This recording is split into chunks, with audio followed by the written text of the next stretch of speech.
Injury-wise, I think we're doing okay.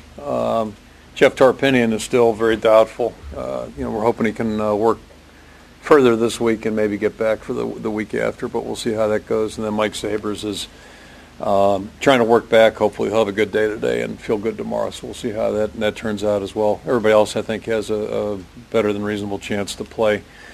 Captains this week will be Matt Kroll, Mitch King, and Rob Bruggeman, and then also Andy Brodell will represent the offensive side and special teams also. And again, good to get the win. Congratulations to Andy for being recognized as Big Ten Special Teams Player of the Week. And I think on a side note, we had 3 student athletes from all of our sports recognized by the Big Ten over the weekend, so that's great to see. Again, thanks to our fans, and also great turnout, and Zach Johnson for his unselfish efforts, being part of this weekend, and heading up such a great cause, he and Pat Baird. So appreciative of that also.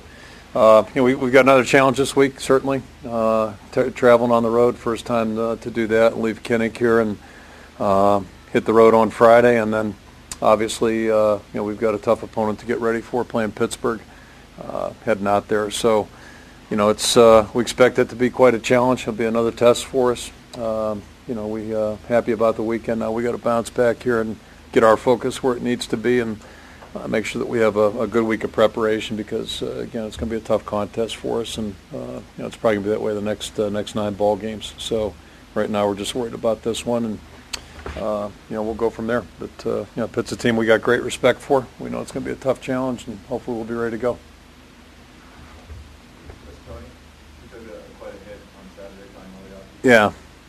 Yeah, we had 3 guys, get dinged a little bit out there. It's early in the week right now. They won't practice today, all 3 of those guys. But unless something unusual happens, we'd expect all 3 guys to be with us. I guess the good news is his foot doesn't hurt right now. So tough way to take your mind off your foot. Guys that came out of the game, Klug and Daniels, both came out of the game the other day. It was a hard-hitting game. Quarterback, is this a situation where you're going to let it work itself out in practice? Yeah, I think that's probably the plan right now. If we were playing today, which we're not obviously, but if we were playing today, I think Jake would be our starter, and we'll just kind of go from there. But happy with both of them. I think we'll see how this week goes in practice.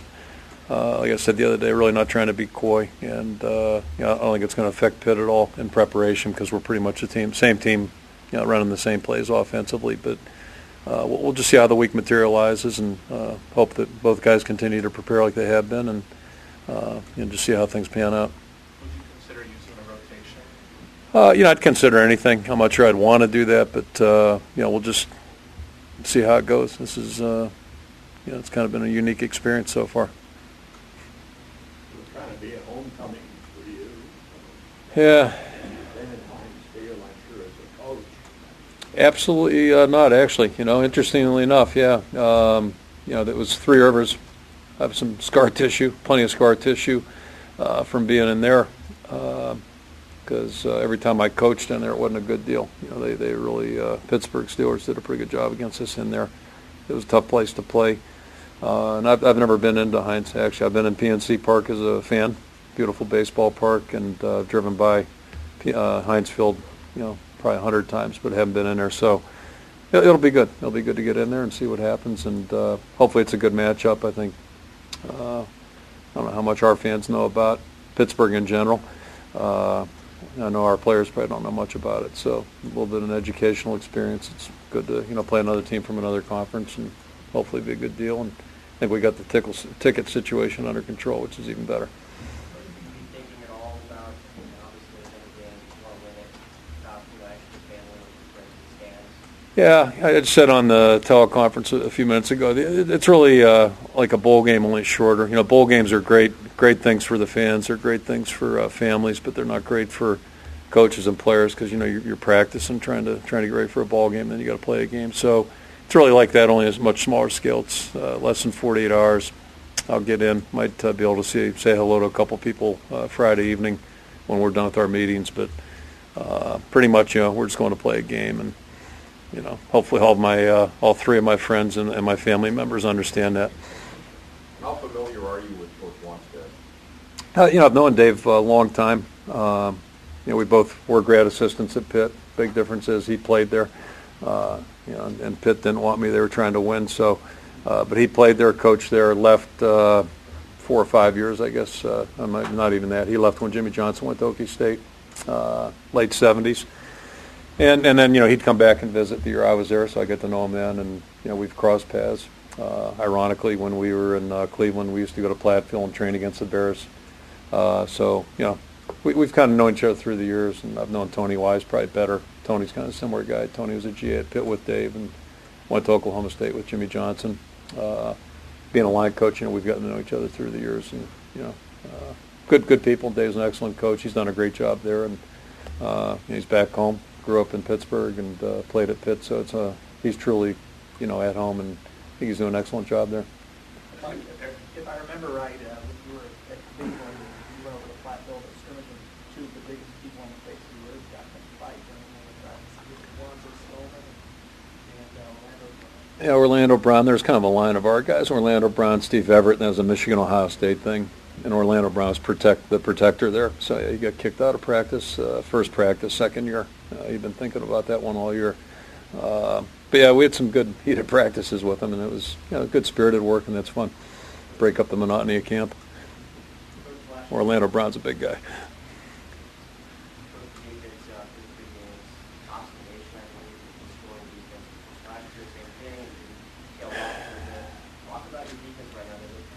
Yeah. I mean, really, for the most part, statistics and rankings, all those kinds of things, to me in September don't mean much.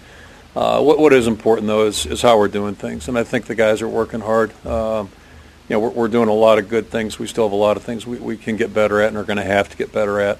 And I said that a week ago, and certainly the margin for error closed down a great deal last week, and it's going to be that way the next 9 weeks. So, we've got to keep our focus on improvement. We have some young guys getting experience, which is a real positive thing, good experience. And we'll just see how we play the next 9 games. But at least we're off to a good start. The guys are, for the most part, operating in a pretty good fashion. And the good news there is we can continue to improve if our attitude's good and, we're realistic about what we're doing and aware of what we're doing. Mm-hmm. He's just a tough runner. And he's garnered a lot of attention and justifiably so. Had a great year last year as a first-year player. He's a tough runner, but the other guy, 34, comes in and really he's very, very effective too. He's got a good average, very dangerous player. So they've got a 1-2 punch. It's not just McCoy, but McCoy's awfully good.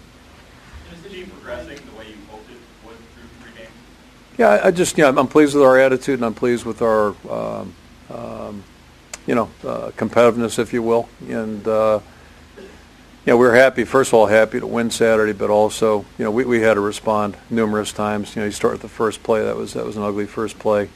But, the team kept responding in a positive way, so that was good to see. We're going to get tested. We knew that going into that ball game it was going to be tough, and realistically, hopefully the next 9 will be that way. We're going to have to work to make sure they are, but that's probably going to be more of the kind of game we're in from here on in. So, we're going to have to A, prepare it, and then B, be ready to compete, and then C, respond to situations during the course of the game. So it was a good start, that's for sure.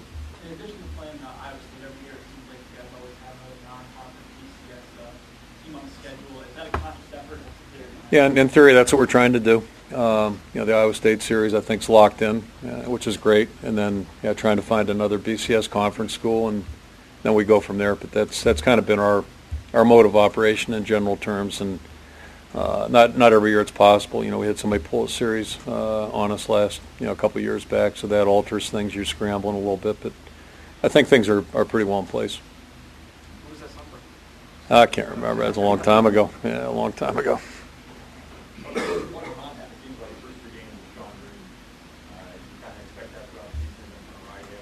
We're just watching our team. Obviously, he's has a chance to really impact our team in a very positive way, and he's done that 3 weeks out. And the good news is, he's getting into game shape now and just working real hard. So really pleased about that. I think he's having fun, enjoying it, and that's part of football, is try to get the ball in the hands of the guys that can help you, and he certainly can. And that being said, feel good about our other two guys too. They'll have to play the next couple of weeks, and just need to get the passing game in sync a little bit and keep making progress up front.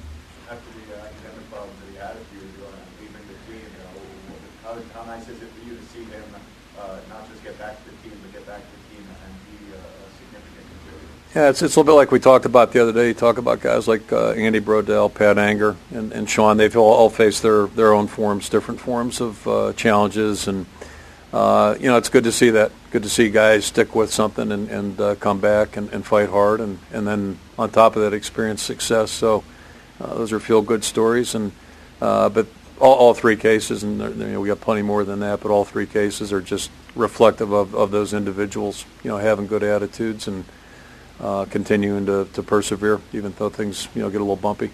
What are the chances? I mean, I remember Clinton Solomon left because he ready to came back, but it doesn't seem like that happens very often. A lot of times people leave, you never hear about it. Yeah, that happens too, and it just depends how guys end up leaving. Clint, Amari, and Sean were all in the same boat where they dropped their guard academically. It's challenging here to go to school, and you gotta do what you're supposed to do, and they didn't. We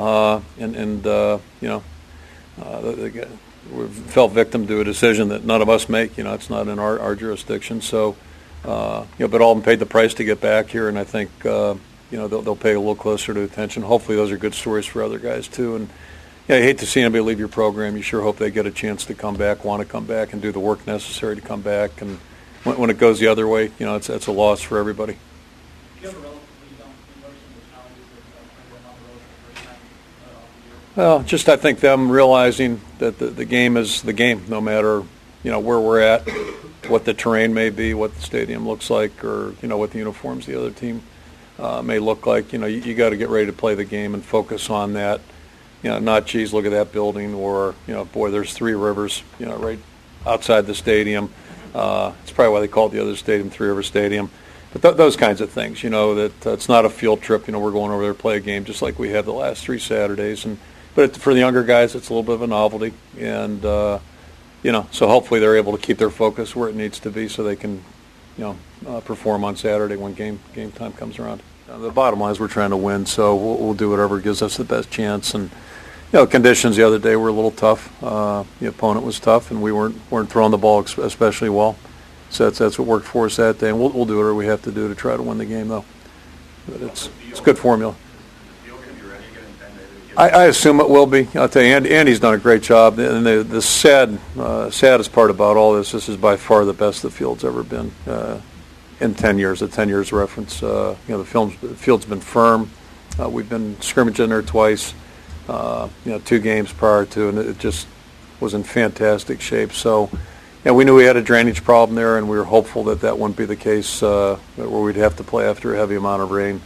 And they worked extremely hard to get it corrected best they could, but it's going to take a little bit more repair. It's not something you can do in a week's time. But my guess is they'll have it ready to go if the weather's good, and we're getting good weather this week, so that'll help, I'm sure.